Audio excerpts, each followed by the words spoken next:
जंगल में कई जानवर रहते थे। वहीं एक बुजुर्ग बंदर भी निवास करता था। बंदर बहुत ही होशियार और चतुर था। जब भी जंगल में कोई मुसीबत आती तो सभी जानवर उसी बंदर से उस समस्या का हल पूछते थे। उसी जंगल में एक खरगोश भी निवास करता था। एक दिन खरगोश खाने की तलाश में बाहर गया, जिससे से उसका बिल खाली हो गया।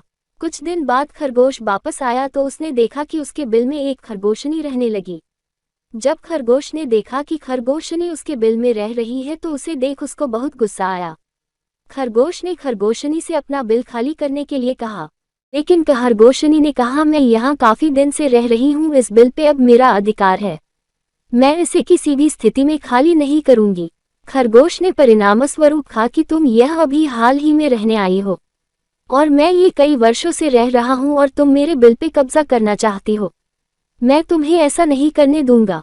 इसके पश्चात दोनों में विवाद हुआ। खरगोश और खरगोशनी ने इस मुद्दे पर अपनी सारी बात बूढ़े बंदर को बताई।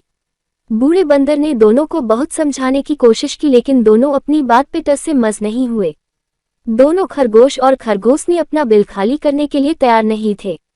इस पर बूढ़े बंदर ने कहा, मैं तुम दोनों की बहुत देर से बातें सुन रहा हूँ और मेरे विचार से तुम दोनों में से इस बिल को कोई खाली नहीं करेगा।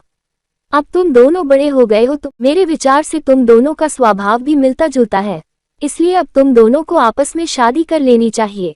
इससे तुम दोनों की ये बिल भी खाली नहीं करना पड़ेगा और तुम दोनों को इस बिल का दावा भी नहीं छोड़ना पड़ेगा।